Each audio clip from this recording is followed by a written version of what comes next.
तो और है ना वो बेटा पढ़ रहे हो ना आप एसिंग सीएसएस बुक? एसिंग सीएसएस बुक पढ़ी है? कौन सी? एसिंग सीएसएस नहीं मैंने कही थी। नहीं, मुझे तो दूसरे नहीं स्टूडेंट कही। को कहा होगा। मैं आपको भेज दूँगी पीडीएफ में, वो पढ़ी। Classroom decide the future of nation. Classroom, ठीक है। क्लासरूम एक main topic, future present. Future future इस पे डिपेंड करता है, डिसाइड करती है क्लासरूम या प्रेजेंट। अभी क्लासरूम की वजह से क्या नेशंस का फ्यूचर डेवलप होगा फ्यूचर डेवलप होगा या फ्यूचर में डेवलप होगी या अभी क्या हाल है, कंपेयर एंड कंपेयर कंट्रास्ट करके आगे जाना। हाँ, अभी प्रेजेंट में क्लासरूम्स का क्या हाल है और फ्यूचर में अगर क्लासरूम्स को अच्छा इम्प्रूव कर लेंगे जो कि इनडायरेक्टली एजुकेशन है, तो उससे नेशन को, कौम को क्या फ़ायदा होगा। अच्छा एक बात मुझे और यहाँ समझ आई, जब वो फ्यूचर की बात करेगा ना तब आपने प्रेजेंट से फ्यूचर की तरफ जाना है। और वैसे भी हमेशा मैं आपको एक बात समझा रही हूँ, उसका सेकंड वे देखते हैं।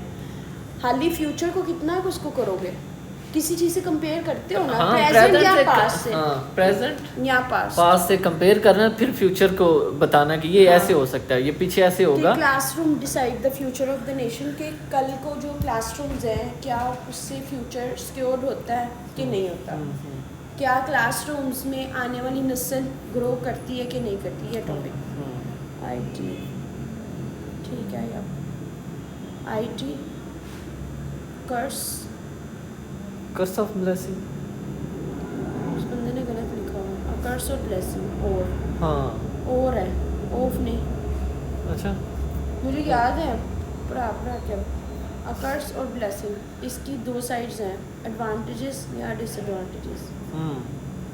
वही सोशल मीडिया सर्फिंग ये वो और बेनिफिट में आ जाओ, टेक्नोलॉजी बेटा कन्वर्जन। अभी कहानियों में नहीं जाना, अभी मैं आपको डायसेक्ट करने का भी बता रही। आईटी सब टॉपिक 1, सब टॉपिक 2, सब टॉपिक ये वाला ठीक है आपका, ये वाला सही बनाया हुआ, ये दोनों ठीक है। इसका बस सब टॉपिक एक काम है, कौन सा? सिर्फ आपने बेनिफिट से डेवलप फ्यूचर आगे से नहीं बताया हुआ। Some time we do not see what we see, ये वाला भी थोड़ा बेहतर है। Some time we do not see what we see, पहले तो वही पर्सोनिफिकेशन, हमेशा पहले पर्सन देखते हैं, ठीक है। वो इंडिविजुअल कर रहा है, कलेक्टिव कर रहा है। एक चीज़ क्लियर हो गई। फिर डायसेक्ट ऑफ स्टेटमेंट, जिसको रीस्टेट करना होता है स्टेटमेंट को, क्या स्टेटमेंट क्या कहती है। अच्छा, जब वो कलेक्टिव कहता है और जब वो सिंगुलर, तो दोनों का वे डिफरेंट होता है। जब कलेक्टिव होता है तो फिर आपने सोसाइटी, एनजीओज और कंट्रीज़ और इंटरनेशनल उन पे अप्लाई करना होता है। जब इंडिविजुअल कहता है तो आपने नैरो माइक्रो लेवल पे अप्लाई करना होता है, अपने ज़ात तक, वही पे नहीं जाना। वही में उसने कहा है, वैसे तो ये पर्सोनिफिकेशन है ना, वही कलेक्टिवली यूज़ करा है। Some time we do not see what we see, कहते कभी कभी हम वो चीज़ नहीं देखते जो हम देखते हैं। जैसे आपने खुद ही सही कहा है कि हर दिखने वाली चीज़ सही नहीं होती, हर चीज़ के कभी कभी बिटवीन द लाइंस होती है, कोई चीज़ जैसे नज़र आ रही होती है, जैसे साइकोलॉजिकल टेस्ट वगैरह में वो दिखाते हैं, जैसे मीडिया को देख लो। हाँ, बिल्कुल इस तरह की कलेक्टिव लेवल पिक्चरों पे देखो तो बहुत है, तो उसी तरह जब वो ये कह रहे हैं some time we do not see what we see, हम वो नहीं देखते जो हम देखते। हमें लग रहा होता है हमने वो चीज़ देखी, लेकिन हमने वो चीज़ नहीं देखी होती, उसके पीछे कोई और लॉजिक होती है, कोई और रैशनल होता है, कोई और उसके मोटिव्स होते हैं, ठीक है। Democracy and literacy do not move together. अब ये डेमोक्रेसी, ये बड़ा फेमस टॉपिक चला था उस टाइम, डेमोक्रेसी और illiteracy do not move together. तो मतलब कि डेमोक्रेसी की वजह से अगर डेमोक्रेसी आएगी तो लिटरेसी रेट इम्प्रूव होगा, ठीक है जी। ये दोनों कोरिलेशनल हैं, ऑपोजिट टू ईच अदर हैं। अगर डेमोक्रेसी आएगी तो लिटरेसी रेट अप होगा, अगर डेमोक्रेसी नहीं होगी, डेमोक्रेसी के ऑपोजिट क्या होता है, लॉलेसनेस होती है या नाड़की होती है या वॉर लाइक सिचुएशन होता है, तो फिर इलिटरेसी भी ज़्यादा होगी। ये कोरिलेशन है, ठीक है। New waves of feminism and our culture. Feminism main topic, ठीक है। और उसके बाद उसने, वैसे तो इसमें कोई कोरिलेशन नहीं बन रहा क्योंकि जस्ट उसने एक कहा कि कल्चर है, न्यू वेव्स ऑफ फेमिनिज्म और आर्ट कल्चर। तो हम पहले बताएंगे फेमिनिज्म क्या है, फिर उसकी वेव्स क्या है, फिर हम बताएंगे कि इसमें कंपोनेंट्स ऑफ कल्चर क्या है। मैम ये एक एफटीओ की कंप्लेंट है, इससे देखना रिफंड अप्लाई किया या नहीं किया, क्या देख लो, रिफंड अप्लाई किया या नहीं किया, 177 आया है।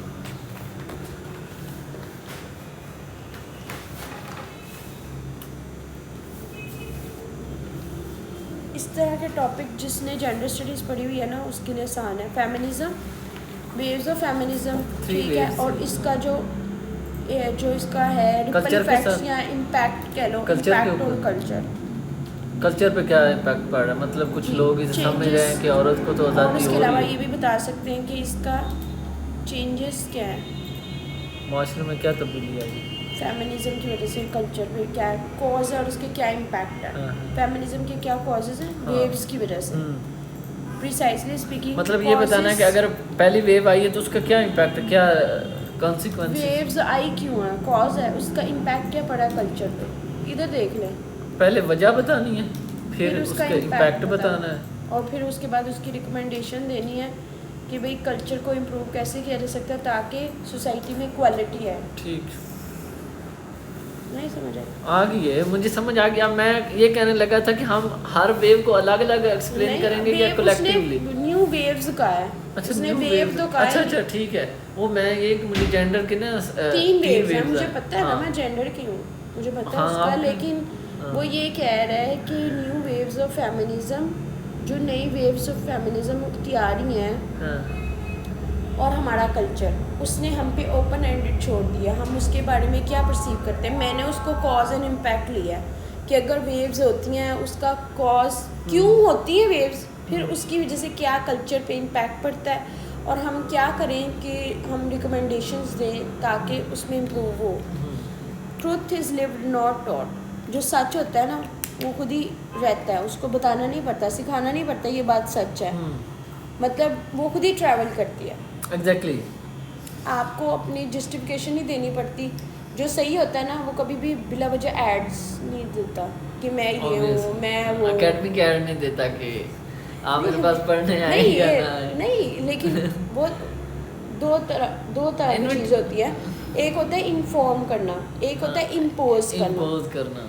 जो अगर कभी देते भी हैं तो उसको इन्फॉर्मेशन से के लिए, इन्विटेशन के लिए, कि लोगों को सोए हुए को पता तो नहीं चलेगा ना यहाँ पे कोई है, लेकिन not bombardment of advertisement. Impose करना कि नहीं जी आप हमारे पास आए, why you must join us, bed से उठ के इधर आ जाओ, हम आपको आपके बेड में आला दर्जे का लेक्चर देंगे। अच्छा जी, truth is lived not taught, समझ आ गई जी।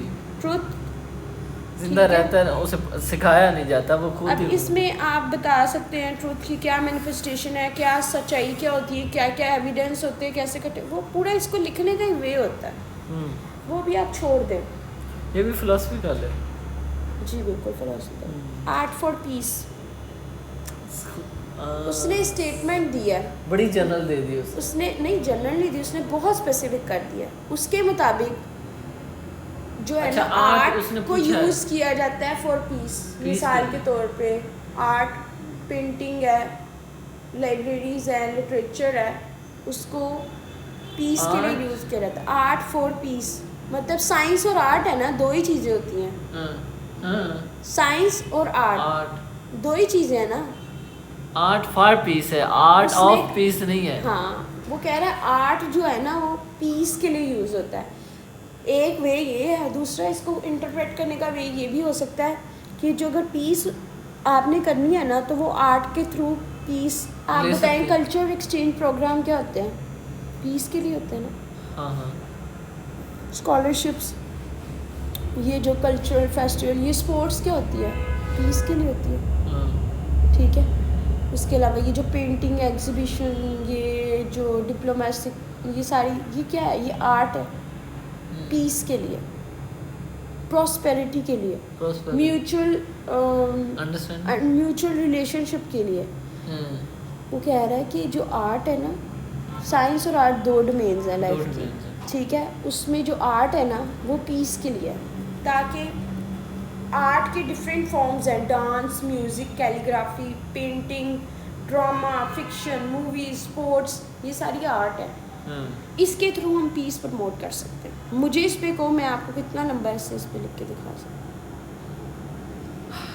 साइंस को छोड़ दो, आर्ट पे आ जाओ। आर्ट में जितना ये लिटरेरी चीज़ें आ जाती हैं, पोइट्री भी कह सकते हैं, हाँ, ड्रामे कह सकते नहीं है, पोइट्री इज आर्ट।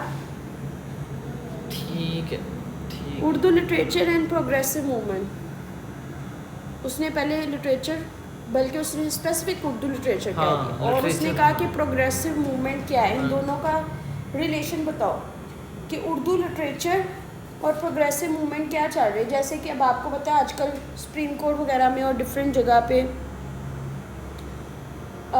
इस चीज़ को बहुत हाईलाइट किया गया कि उर्दू को प्रमोट नेशनल लैंग्वेज को उसके ऑफिस यूज के लिए, उर्दू की डॉक्यूमेंटेशन उर्दू में लेके आओ, हाँ। उर्दू को नेशनल लैंग्वेज के तौर पे करो। तो ये उसमें है, ये मूवमेंट्स चल रही हैं, एग्जीबिशंस हो रही हैं, कॉन्फ्रेंसेस हो रही हैं, ये सब कुछ हो रहा है। ये क्यों हो रहा है?